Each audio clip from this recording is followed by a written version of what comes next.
Si se humillare mi pueblo, sanaré su tierra. Aquí comienza su programa, Aprendiendo de Gobierno Civil Bíblico.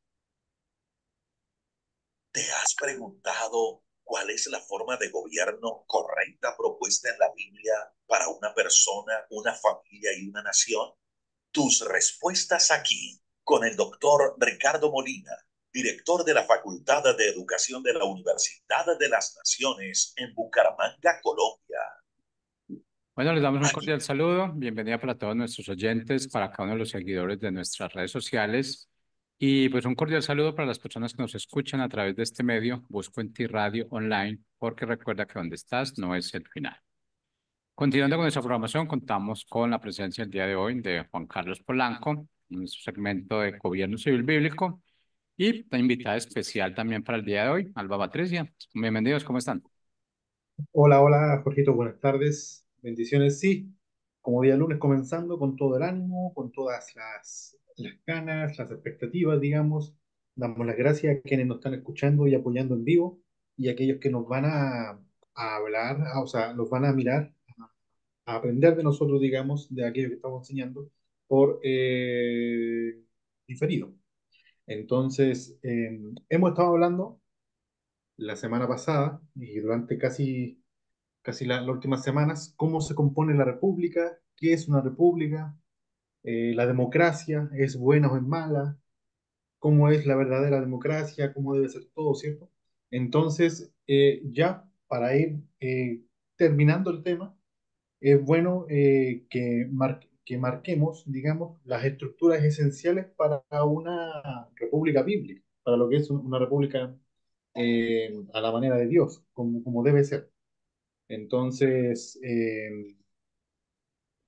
pero antes, nos gustaría, para poder enlazar, digamos, lo que hemos estado viendo durante esta semana, lo que ha hecho este gobierno, lo que ha dicho, ¿cierto? Ya salió, yo sabía que Petro iba a comenzar a hablar de un cambio constitucional, ya me di cuenta que había tirado hace unos días, hace unos meses atrás, había tirado, digamos, como una pequeña señal, digamos, y ahora está más potente que hacer eso. Eh, Déjenme decirle que yo vengo del futuro. I come to the future. Yo vengo del futuro. Yo en Chile, en mi país, ya vivimos esto. El año 2019, con el estallido social, se vivió esto, se aprobó una constitución nueva con más del 80% o sea, no se aprobó una constitución, sino se aprobó el hacer una constitución, una eh, asamblea. Se aprobó con el más del 80% de, la, de los votos. Se hizo esta constitución y esta constitución fue literalmente en Chile la conocen como el mamarracho. O sea, fue algo de carácter comunista, maoísta, completamente. Quería fragmentar a Chile en culturas, como lo que pasa en Bolivia, que Chile es una nación plurinacional, por etnias la querían separar, querían darle cierto privilegio a cierto tipo de personas, a otro tipo de personas no. Querían quitar el derecho de propiedad, querían adueñarse de las pensiones, adueñarse de la educación, adueñarse del derecho de los padres de elegir sobre sus hijos, el aborto, el matrimonio igualitario, querían meter de todo, o sea, o sea, ni siquiera disimularon, se fueron tan alto que la gente se dio cuenta, gracias a Dios, y rechazó, con casi el 65% rechazó el, el mamarracho este, y se aprobó una nueva eh, eh, asamblea, digamos, pero esta vez la gente votó por los representantes. Bueno, la gente, para castigar a aquellos que quisieron dañar el país en la constitución pasada, votó por por todos aquellos representantes que eran opositores. El Partido Republicano ganó más del 70% del quórum, o sea que solamente los republicanos tenían el poder de veto, el poder de crear, el poder de aprobar leyes sin la necesidad de pedirle nada a nadie. Pero también, como se jugó en contra, ahora los comunistas ya no querían aprobar, sino querían rechazar y viceversa, aquellos que íbamos por el rechazo anterior, ahora íbamos por el apruebo. ¿Por qué? Porque los del Partido Republicano crearon una constitución dentro de todo que era razonable, se escribía bien, pero como tuvo mejor campaña, digamos, la izquierda, campaña del terror y todo eso, se rechazó nuevamente. La cosa es que Chile quedó en nada. Fue tanto un gasto de plata, un gasto de esto, en nada. Pero lo que voy a decir, que estos países cambiar una constitución no soluciona nada. Chile ha cambiado como 4 veces de constitución, Colombia no sé cuántas veces ha cambiado constitución y la cosa sigue igual. ¿Por qué? Porque a ellos no les conviene. Ellos quieren cambiar la constitución para implementar ideas e implementar leyes que a ellos les convenga, digamos. Entonces, es muy necesario que nosotros, como cristianos, estemos en la vanguardia, digamos, estemos en el frente de esta ley, porque yo creo que ya pronto va a empezar el discurso en boca de que se aprobó una constitución, se rechazó aquí en Colombia, se va a armar ese campo de batalla en sí. Y yo, para serle sincero, yo creo que Colombia ha funcionado muy bien con la constitución que tenemos. Sí, tiene errores, no es perfecta, el país no es perfecto, está compuesto por seres humanos que no somos perfectos, pero dentro de todo ha hecho que el país avance, ¿cierto? O si no, pregúntenle a aquellos que ya son mayores, arriba de 50, 60, cómo se vivía hace 20 o 30 años atrás, a cómo se vive ahora. Colombia no ha experimentado más que un avance de libertad, digamos, ¿cierto? Entonces, aunque sí falta mucho, estamos viviendo mejor que hace 20 o 30 años más en ámbito de libertad, que ya podemos salir a la calle sin miedo a que nos pase algo, o ya hay un menor poder de las guerrillas, digamos, todo gracias a que hubo cierto tipo de personas que combatió esto de manera seria, de manera dura, ¿cierto? Entonces, se puede crear, digamos, seguridad en el país sin la necesidad de que se cambie la constitución. O sea, le sirvió a un liberal, le han servido a conservadores, le sirvió a los últimos políticos, pero por casualidad justo no le sirve a él. No, es porque ellos quieren cambiar completamente la estructura de la nación así. Entonces, es importante que nosotros, como cristianos, defendamos, digamos, las ideas y los principios de lo que esta constitución tiene. Después, más adelante, podemos cambiar aquello que está mal y todo, pero las bases por las cuales la constitución está escrita no son malas. Aún así van a ser, y lo que quieren ellos es empeorar completamente la situación. Entonces, si nos dan a elegir entre lo que tenemos o lo que nos quieren ofrecer ellos, porque yo estoy seguro de que Pedro en la propuesta que tiene, él no quiere libertad de mercado, él no quiere, digamos, que los padres elijan sobre sus hijos, él quiere matrimonio igualitario, él quiere aborto, él quiere esto, él va a desmantelar la nación completamente. Entonces nosotros debemos optar por la opción del rechazo, que se rechace. Y si se va a hacer una constitución nueva, sigamos peleando para meter gente de verdad temerosa de Dios a escribir esa constitución en sí. Entonces, eh, ¿por qué digo esto? Porque es importante, ya que el constitucionalismo es uno de los puntos que vamos a estar viendo hoy en día. Y para eso le doy, perdón por no haberla saludado antes, me emocioné hablando. Le damos la bienvenida a nuestra querida invitada, Alba Patricia. ¿Cómo está? Buenas tardes, sí, muchas gracias, Juan Carlos. No, yo también estaba aquí emocionada escuchándote la introducción. Estamos, pues el día de hoy, así como lo mencionaste, analizando lo que es el marco o la forma de una república constitucionalista. ¿Cuáles son esos puntos, esos parámetros sobre los cuales se basa una república constitucionalista que no son solamente la democracia, ¿no? Que es la diferencia de ser una democracia? Y el primer punto precisamente bueno, no tenemos un orden, pero uno de los puntos es el constitucionalismo, que, Así es. que quiere decir que es una república, que es una nación que tiene una constitución. una constitución escrita. Así es. Ahora, si me permite compartir pantalla, aquí, compartir, acá, aquí, ahí está la cosa.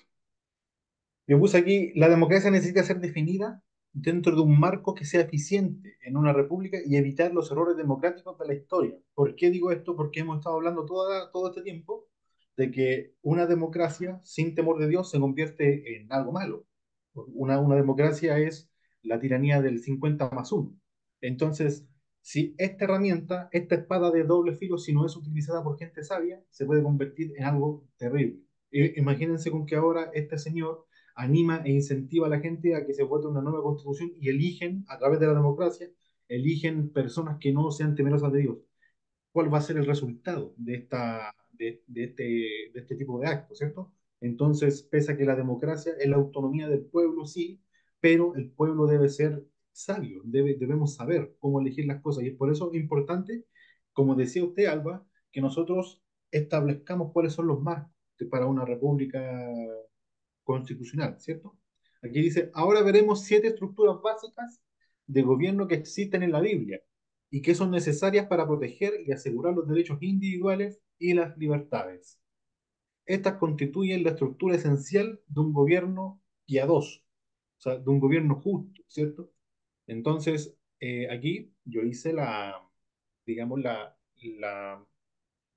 el esquema, este es un esquema simbólico podríamos hablar, el techo es lo que es la sociedad, ¿cierto? La República Constitucional, la base son los principios bíblicos, o la Biblia en sí, todo aquello que la Biblia nos enseña, y estos 7 pilares que están acá los vamos a ir viendo uno por uno, Alba, y vamos a ir analizando eh, y cuáles son, digamos, lo que les falta a este país, qué es lo que necesita, cómo se mejora a través de la palabra de Dios. ¿Cierto? Entonces, el primer marco, o sea, el primer pilar para esta república es la descentralización. Si tiene algo que decir, Alba.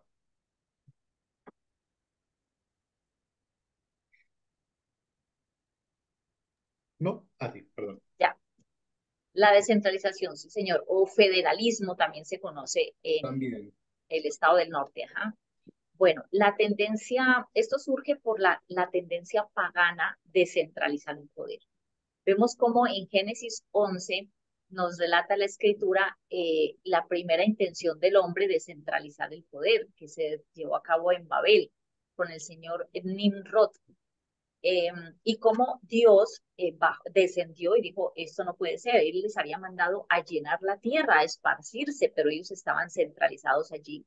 Y cómo el Señor intervino para que esto no sucediera con la confusión de las lenguas.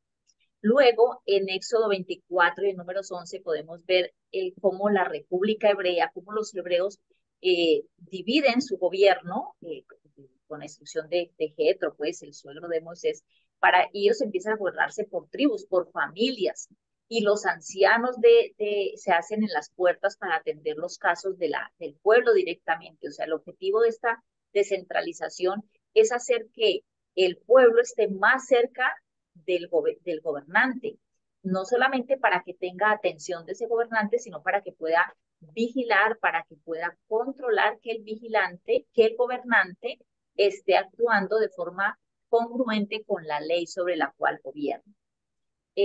Ese poder nacional que queda, el central, por decir algo, debe estar muy delimitado en la Constitución, debe estar perfectamente descrito y le corresponden ciertos poderes para definir lo que es la defensa de la nación, la política exterior, la regulación del comercio exterior, los derechos de autor, bueno, las patentes, cómo se hace la ciudadanía de las personas, de los individuos al interior de la nación y lo que es acuñación de moneda, bueno, y otros que ahorita no los tengo presentes.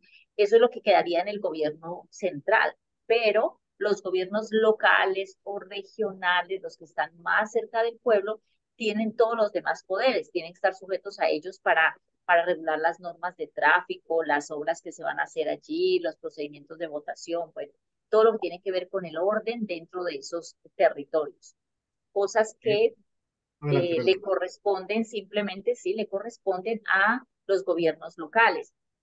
Y pues también quería añadir que Jesús nos enseñó ese principio del gobierno limitado y del gobierno descentralizado, o sea, con poderes específicos para cada uno. Eh, en Mateo 22, cuando enseña acerca de la moneda, no sé si tú tengas allí eh, la explicación para nuestros oyentes clara acerca de por qué Jesús pide una moneda. Exacto.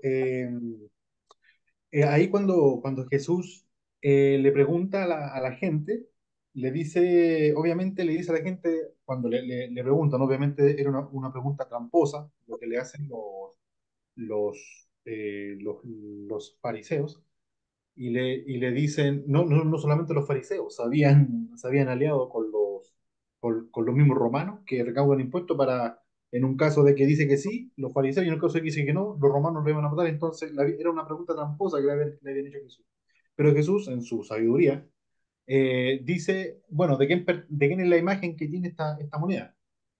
¿Cierto? Y la gente dice al César, bueno, denle al César lo que es del César, pero después él, de manera automática, y esto los judíos lo entienden que estaban ahí, lo entendieron de manera perfecta porque él introduce otra moneda en ese tiempo, en ese momento. O sea, él lo que introduce es otra esfera de soberanía, de que la soberanía del César está limitada, hay otra moneda, no es solamente una.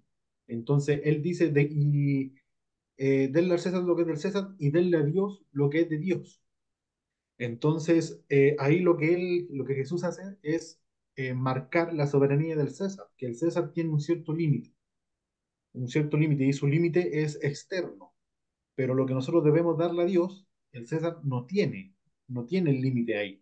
Y eso los hebreos lo entendieron de buena manera. Entonces, cuando tú sabes, digamos que cada esfera de la sociedad, porque la descentralización también no es solamente en el gobierno, sino es en las esferas, por ejemplo, la familia, las iglesias, hasta los gobiernos locales deben funcionar de manera celular, podríamos decirlo. Yo soy padre de familia, pero por el hecho de ser padre, o que Dios me haya otorgado el título de padre, de papá, no me da el derecho de ir a regañar al hijo del vecino, ¿cierto? Cada padre tiene su autoridad dentro de su jurisdicción, tiene su forma de castigo, tiene su forma de gobierno dentro de cada célula, ¿cierto? Un pastor de una iglesia no tiene la jurisdicción, tiene solamente jurisdicción dentro de su iglesia, pero si va a otra iglesia a querer cambiar las cosas, no va a poder porque no tiene la jurisdicción. Es de manera celular que actúa esto, ¿cierto? Es por eso que nosotros, como, digamos, herederos de los protestantes y todo eso, vamos en contra del poder centralizado de la Iglesia Católica, lo que es el Papa, lo que es todo eso, porque no debe funcionar así, no debe ser una sola iglesia grande, deben ser iglesias de manera celular. Es mucho más difícil de esa manera que digamos, que nos derroten, podemos decirlo en un caso de una batalla, porque estamos en batalla, ¿cierto? Entonces es mucho más difícil de esa manera. Es por eso que Dios, por eso que Dios, a través de Jetro, el suegro de Moisés, recordemos que Moisés fue egipcio, impregnado de la cultura egipcia toda su vida. Entonces, la única manera en la que él tenía la forma de gobernar era piramidal, era encima y al resto de la gente. Entonces, él estaba asumiendo el papel de todo, de juez, de legislador, de voz de Dios, de todo, todo. El hombre se estaba matando de estrés. Entonces, Jetro, qué fue lo que le dice? Convoca que ellos elijan gente sabia, que sean líderes de decenas, de centenas, de miles, y que te rindan cuenta ellos a ti, que ellos se encarguen de las cosas locales que hay. Descentraliza el poder, o sea, destruye esta pirámide para que la gente no dependa solamente de ti. ¿Por qué? Porque el hombre en su sabiduría limitada no tiene la capacidad de ejercer todo ese rol. Es por eso que es por eso que Dios manda al hombre a descentralizarse. Un claro ejemplo, los Estados Unidos. Ellos son estados, aunque sí son parte de una sola nación, cada estado es tiene sus leyes, tiene sus centros económicos, sus centros políticos. En el caso, por ejemplo, donde está Nueva York, es la capital económica, pero Sacramento, digamos, es la capital política de aquel lugar. Separaron completamente la economía de la política dentro de la geografía. Eso es un grave error que nosotros, y en mi caso yo como chileno, lo veo en mi país. Ustedes ven que Chile es largo, ¿cierto? Es largo, largo. Chile geográficamente es un pasillo así, así para abajo. Santiago está justo en el centro. Santiago, la capital, digamos. En el norte de Chile, en estos momentos, hay una crisis migratoria. Hay una crisis migratoria, está descontrolado, las mafias se están apoderando literalmente del norte de Chile, drogas, asesinatos, homicidios, cosas que en Chile antes no se veían. Hace 5 años atrás más o menos se están viendo y ya se están normalizando. Que aparezca gente muerta tirada en las calles a causa de un ajuste de cuentas, digamos, por bandas traficantes. La migración está descontrolada completamente, ya las fronteras no tienen cuidado, entra y sale quien quiera, es como una puerta abierta en donde la gente puede entrar. Eh, y qué es lo que pasa? Los diputados y los senadores de aquella región ya están estresadísimos intentando poner leyes para para que se cierren las fronteras, por favor, para dar un control en la frontera. Han puesto leyes, leyes, leyes, pero ¿qué es lo que pasa? El voto depende no solamente de los que viven en el norte, sino también de todos los diputados de todo el país. Entonces, un diputado del sur de Chile o un diputado de Santiago que no conoce la realidad de lo que está pasando en el norte, no va a molestarse en votar con eso porque no le está afectando directamente.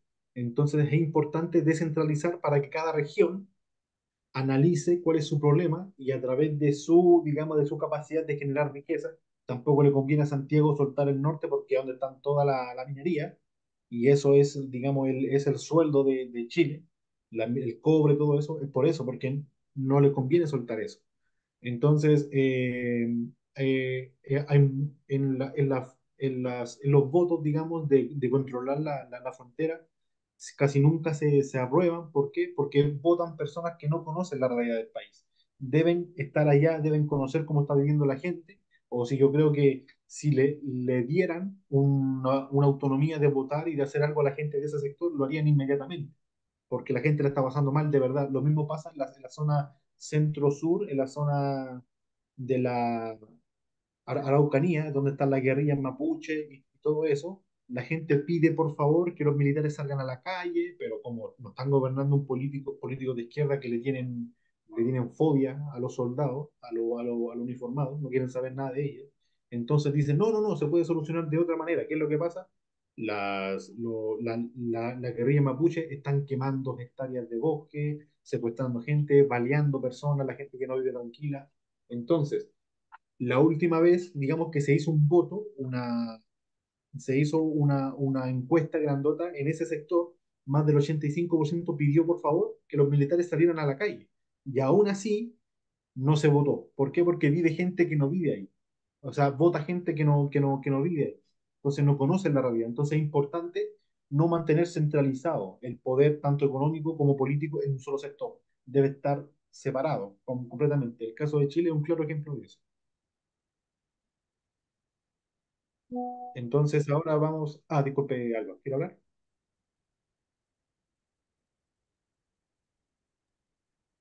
Sí, estaba aquí pensando en lo que sucede allá, pues que no es muy diferente a lo que nos pasa hoy en día aquí, incluso en los Estados Unidos, donde a pesar de que tienen su federalismo, ellos están divididos en estados y tienen leyes independientes en los estados, pero sin embargo hay una ley nacional que está perjudicando a todo el pueblo y tienen este problema migratorio terrible ahora que están pues algunos, los republicanos principalmente intentando detener.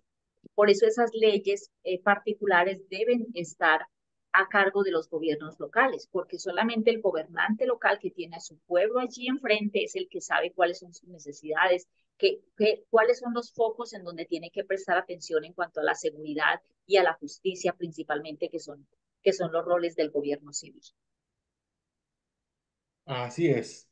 Bueno, entonces vamos con el segundo pilar, el que justo estábamos hablando al principio.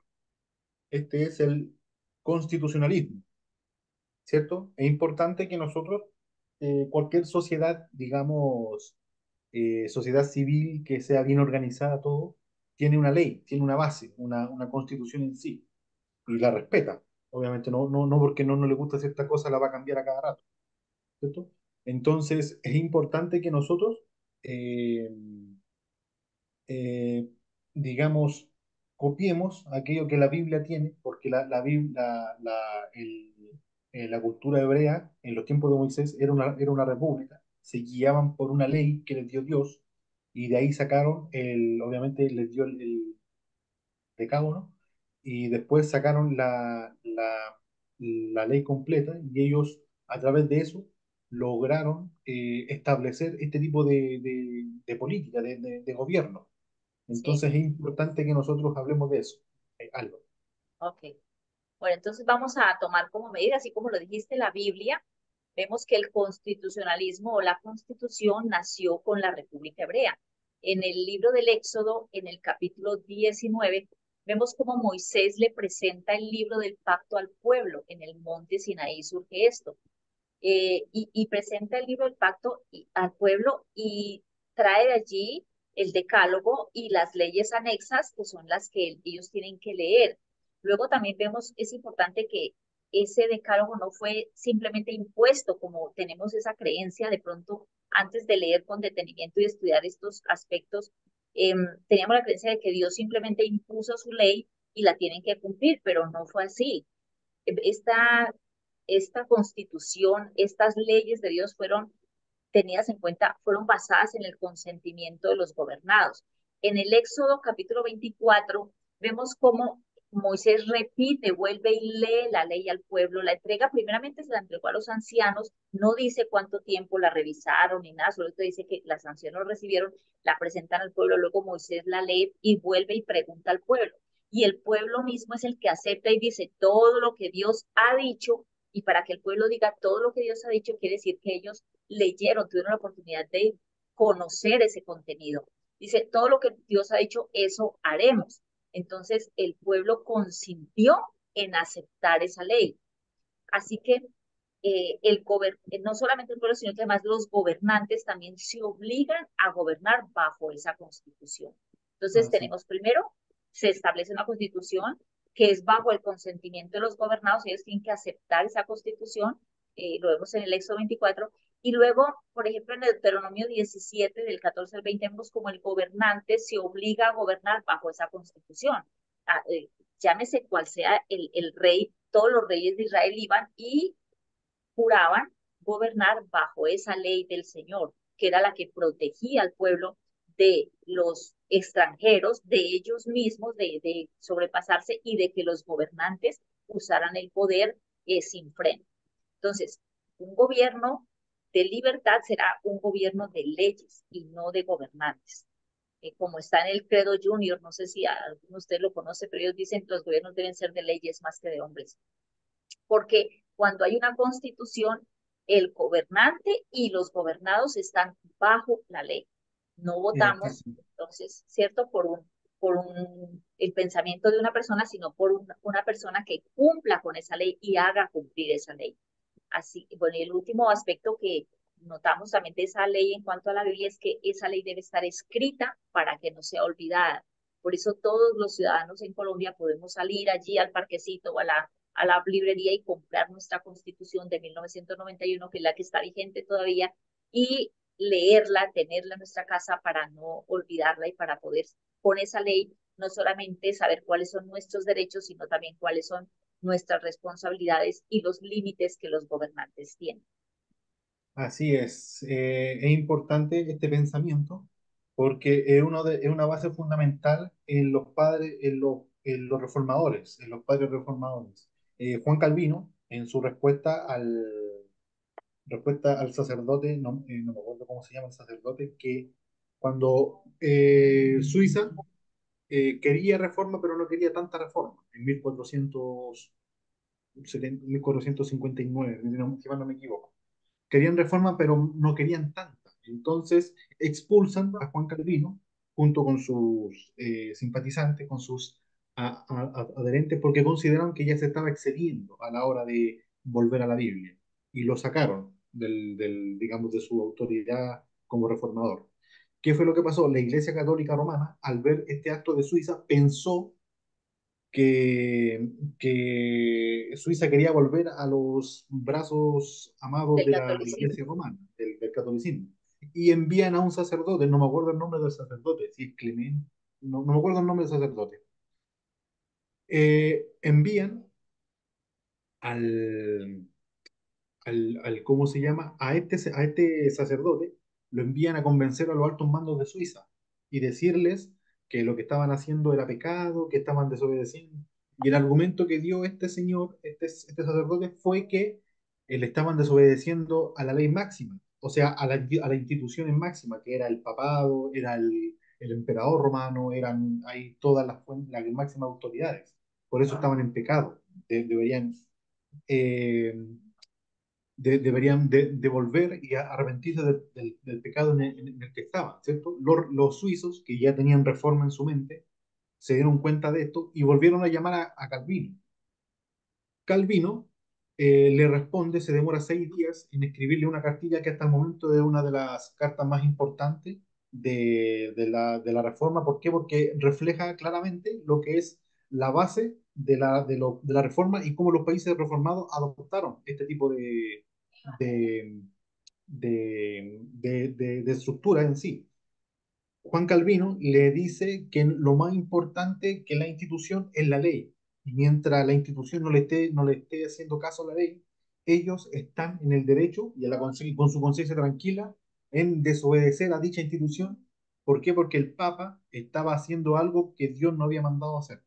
Entonces, esa fue digamos, el espíritu por el cual los países con las repúblicas constitucionales se fundaron. El gobierno de la ley, es la ley la que manda, ni el presidente, nadie está por encima de la ley.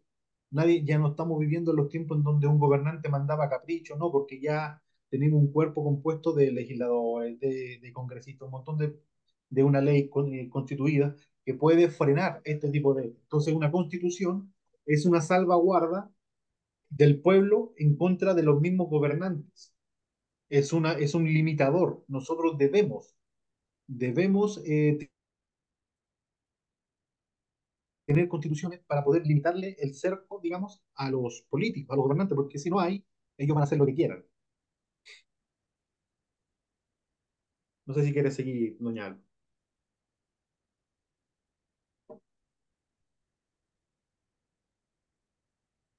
Está en silencio, Alba. Está muy bien. Nuestra situación actual en Colombia, pues que tenemos un alto riesgo, pero así como tú lo decías ahora, es como la crónica de una muerte anunciada. Sabíamos que el siguiente paso de nuestro presidente actual era pedir una constituyente, una asamblea nacional, que es exactamente lo que pasó en Venezuela, lo que han intentado hacer en Chile, bueno, y en otras naciones. eh, ¿Cuál es nuestro papel aquí ahora? No solamente orar a Dios para que pues en su misericordia nos ayude a mantenernos firmes al respecto y hacer los pasos que como ciudadanos tenemos derecho, que es salir a protestar, bueno, hacer todos los efectos legales que podamos, las acciones legales y, y también estar muy atentos a informarle al pueblo, a dar a conocer el riesgo que esta Asamblea Nacional Constituyente representa para la nación, porque nuestra constitución como está nos ha permitido hasta ahora un grado de libertad que no es para nada despreciable, con el que contamos y que tenemos que cuidar, porque la libertad es muy difícil de conseguir, pero es muy fácil de perder. Así es, Alba. Entonces, es importante que nosotros aprendamos, digamos, a educarnos cívicamente para que sepamos que la Constitución, un político no puede cambiarla, porque si un político la cambia estamos perdidos. La Constitución debe ser, digamos, protegida por la gente. Entonces, ahora vamos con el tercero, y el tercer pilar es la separación de poderes. Este es uno de los más importantes porque es el claro ejemplo, digamos, de un freno al carácter del hombre. El hombre tiende a posicionarse por encima de otro, a manipular, a gobernar a capricho, a hacer lo que quiera, y esta separación de poderes permite, digamos, dentro del marco, que se mantengan y se contrapesen, ¿cierto? Entonces, pero la gente puede estar preguntando cuáles son los poderes, de qué poderes habla. No sé si usted, Alba, tiene algo que decirnos. Ok. Sí, bueno, nosotros vemos todo el poder absoluto reposa sabiamente, únicamente en el Dios creador del cielo y de la tierra. Isaías 33:22 lo relata como nuestro rey, supremo Ujú. rey, legislador y nuestro Ajá. juez. Allí Puesto están las tres funciones, ahí están las tres poderes que deben estar separados absolutamente en la nación. claro. ¿Por qué? Por lo que mencionaste ahora, los hombres tienden a abusar del poder y muy especialmente si se les da demasiado. Entonces, un solo hombre con mucho poder es muy, o un solo organismo, porque también puede ser un parlamento, una corte de magistrados, bueno, con mucho poder. Estos tres poderes son el legislativo, que es el que hace las leyes, el ejecutivo, que las hace cumplir, y el judicial, quien las interpreta y las hace y las ejerce, ¿no? O sea, las que las sancionan. Esos son los tres poderes que deben estar separados en los hombres y que únicamente encontramos juntos en el Dios de toda la creación.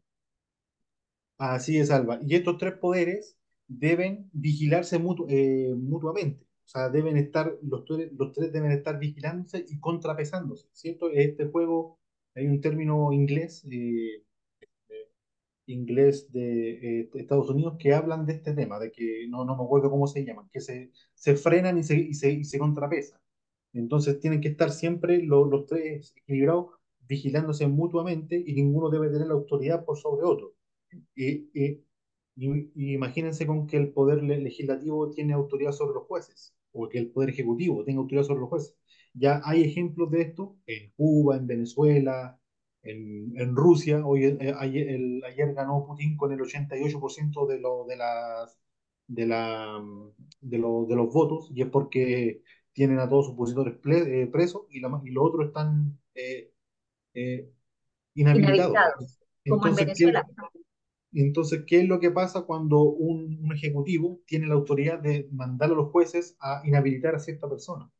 No puede pasar eso en una república seria, constitucional, no puede pasar ese tipo de cosas. Entonces es importante que estos poderes estén separados completamente. Dígame algo. Bueno, quiero traer a colación una parte del libro El espíritu de las leyes de Montesquieu, escrito en 1748. El hombre al respecto dice: cuando los poderes legislativo y ejecutivo están unidos en la misma persona o en el mismo cuerpo de magistrados, no puede haber libertad, porque pueden surgir temores, pues el mismo monarca o senado puede que imponga leyes tiránicas para ejecutarlas de una manera tiránica. Una vez más, no hay libertad si el poder judicial no está separado del legislativo y ejecutivo. Si se uniera al legislativo, la vida y la libertad del sujeto estarán expuestas al control arbitrario, pues el juez será entonces el legislador. Y si estuviera unido al poder ejecutivo, el juez podría comportarse con violencia y opresión. Y esto desde 1748 está vigente hoy en día para nuestras naciones. Es importante que estos poderes estén separados para que no pase o no vivamos lo que estamos viviendo en, en países como Cuba, Venezuela, Corea del Norte, donde imagínense, el señor de Corea del Norte, el chinito gordito, el hombre hace lo que quiere en Corea. Ese es el personaje principal de su película. Es como si él fuera, como si estuviera jugando un videojuego y hace lo que quiere con su país. O sea, no puede pasar ese tipo de cosas. Entonces, vamos con el otro pilar. ¿Qué horas son? Sí, alcanzamos a hacer uno más. Sí, tenemos 7 minutos. El sistema, aquí dice, perdón, ahí está, juicio por jurado. Este es uno de los poderes, ¿cierto? De los tres poderes que van, tienen que ir separados en sí. Entonces, para hacer una república seria, debemos tener jueces, debemos tener un jurado. Alba, le escucho. Bueno, esta división, este pilar se llama juicio por jurado e independencia judicial, ¿no? O sea, que los jueces deben ser independientes de los otros órganos de control, deben actuar separadamente y deben actuar de manera independiente para poder que ejerzan justicia.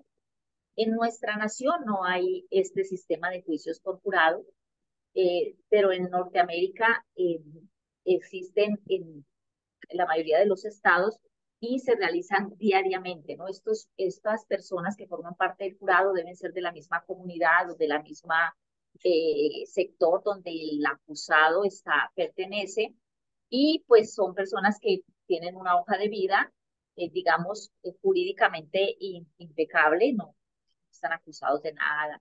Se procura que estas personas se escojan de entre la sociedad eh, eh, circundante, con el fin de que estén, no solamente puedan identificarse con la persona, sino que puedan juzgar con justo juicio, dependiendo de no solamente el efecto lo que haya causado por lo cual están acusando a la persona, sino también de lo que ellos puedan ver en cuanto a la exposición en el juicio.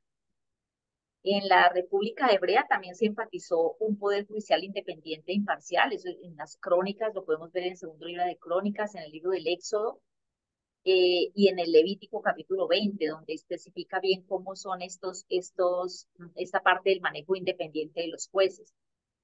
Se afirmaron pasajes como Deuteronomio 19, que se es inocente hasta que se demuestre la culpabilidad. Eso hoy en día todavía funciona. Así es, la persona no es culpable sino hasta que en el juicio se determina que es culpable. Y hay un derecho que tiene el individuo sujeto a juicio, que es al debido proceso legal. No se puede declarar contra sí mismo, los acusadores deben estar presentes para confrontarlos y que puedan ser interrogados también, ¿no? Los acusadores. Deben haber testigos de las acusaciones. Bueno, eso ya es en la parte policial. Perdón que estoy aquí conectando mi equipo. Entonces hay varias de estas pautas para tener en cuenta la independencia judicial y los juicios por jurado que están en las escrituras, ¿no? El derecho a apelar a un tribunal superior también. Si no puedo con el juez, entonces voy a una instancia superior como las altas cortes y así sucesivamente. Todo esto lo tenemos allí discriminado en nuestra Biblia y debe servirnos de luz para nosotros también poder ejercer y mantener el control sobre el juicio por jurado. Así es importante también de que el jurado, o sea, obviamente el jurado debe, a través de la ley, que el poder, que los poderes que vamos a seguir viendo, el poder el legislativo, digamos, estamos hablando de leyes que la misma gente aprueba, el mismo pueblo representado a través de ya diputados, senadores, aprueba, digamos, y, y digamos, y establece en sí que los jueces deben ser interpretadores de esa ley, no pueden tener un sesgo ideológico, no pueden tener un sesgo personal con el acusado o con el acusador, ni nada de eso. En Chile hay un caso, hay dos fiscales, una es la fiscal Xiong, una mujer de descendencia china, y es una mujer que se nota a legua que está radicalizada con la extrema izquierda, el feminismo, todo ese tipo de cosas. Entonces, los juicios que hace son juicios sesgados. O sea, la gente está muy enojada con él, con ella, pero no la sacan solamente ¿por qué? Porque la puso ahí el presidente, es amiga del presidente. Entonces ya automáticamente hay una deformidad, hay una distorsión, digamos, en la función del poder judicial. Porque ¿qué pasa cuando hay un problema de violencia intrafamiliar? Ella ya entra con la predisposición de condenar al hombre y salvar a la mujer, aunque los casos, la mayoría son de violencia del hombre hacia la mujer, Hay casos ahora donde la mujer también, pero la ley defiende ese tipo de cosas y esta fiscal, esta juez, automáticamente ya entra condenando de una al hombre. No hay una presunción de inocencia, no hay nada. Por el simple hecho de ser hombre, condena. Entonces hay mucho feminismo dentro de esta fiscal. Está haciendo un muy mal trabajo. Y ahora salió otro que está liberando presos de la revuelta, del estallido social, presos políticos supuestamente, que ellos fueron víctimas del sistema opresor aquí y acá, y lo están liberando y muchos están como con 3 condenas encima de robo, uno está por asesinato, otro que pillaron hace poco, que estaba intentando secuestrar a una señora. Entonces son delincuentes, o sea, no hay otra cosa. Entonces, ¿por qué? Porque estuvieron quebrando y rompiendo cosas y por las circunstancias del momento le llegó una bala, digamos, de goma en la pierna o en la cara, algo. Aparte de ser liberados como víctimas, son pensionados de por vida. Entonces sí está generando una injusticia, digamos, en el pueblo. El pueblo está molesto con ellos. Entonces la Biblia también aclara eso, de que cuando el jurado no hace un buen trabajo, no hay justicia, el pueblo se enoja. Entonces es importante también que el juez sea lo más neutral posible, este cuerpo de jurados, como usted decía, Alba. Pero bueno, yo creo que ya por hoy ya llegamos a nuestra hora de terminar. Nos quedan 3 pilares aún. El miércoles lo vamos a ir analizando para que tengamos claro. eh, cuáles son estas 7 estructuras esenciales para una república en sí. Hasta el momento ustedes que no han estado escuchando, vean de estas 4 cuáles son las que están fallando. Yo sé que en mi país falta descentralización. El constitucionalismo, la separación de poderes y el juicio por jurado funcionan en mi país, aunque como digo, están fallados, hay que perfeccionarlos, pero funcionan. Pero algo que hay que cambiar en mi país es la descentralización. Vean ustedes cuáles son de estas 4 que faltan por implementar en su país para que mejore la cosa. Ya la próxima semana vamos a ir viendo y de verdad le damos las gracias a todos por escucharnos. Le damos las gracias a Alba, que ha sido una bendición para nosotros acompañándonos estos días. De verdad, muchísimas gracias. Y nos vemos el miércoles. Bendiciones del Altísimo. Gracias, bendiciones para todos. Que Chao, estén chao. bien.